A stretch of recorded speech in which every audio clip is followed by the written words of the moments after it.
You came to Garrett County tonight. Garrett County, probably the longest Republican county in the state. What's your message to the people here?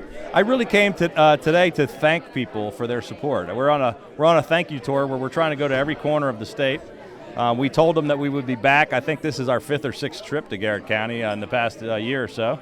And we just came back tonight to thank them for all their hard work. The people of Garrett County, in fact, every county in Western Maryland, supported us overwhelmingly, 75, 80%, and it helped us win this race. When you look at Western Maryland, is this a new day under the Hogan-Rutherford administration? It absolutely is. On January 21, things are going to be dramatically different because you're going to have a governor in Annapolis that's a friend, that has a sympathetic ear. You're going to find an open door, a seat at the table, and an advocate that's down there fighting on behalf of the people of Western Maryland. There was some rumor that George Edwards was under consideration for Secretary of DNR. Was that true?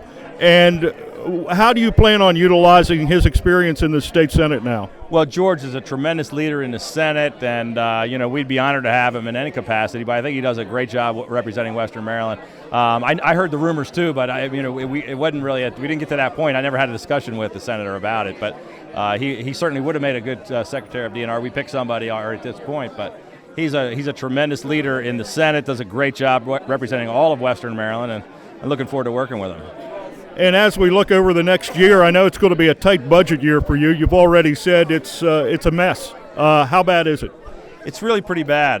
It's about 3 or 4 times worse than anybody had ever imagined. They've been covering up the numbers, and we're finding ourselves in a pretty deep hole with a $1.35 billion budget shortfall, which is very, very difficult to address, especially when I have to submit a budget 2 days after I'm sworn in as governor.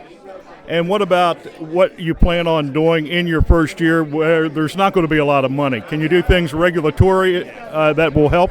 Well, our whole focus, on day one, Maryland's going to be open for business, and we're going to change the whole structure. We're going to have a group that's going to review every regulation in state government to see if what we can do to get the government out of the way, off our backs and out of our pockets. We're going to try to, even though we're in a tough financial situation, we're going to cut spending dramatically. But then we're also going to still try to push tax reform right away. We can't roll back all 40 tax increases when we're in the middle of a hole and you have to have a balanced budget, but we're going to have some tax relief in our first package. And there are a lot of things we can do, just making the government more efficient, more cost-effective, and being a pro-business government that helps create more opportunity and more jobs.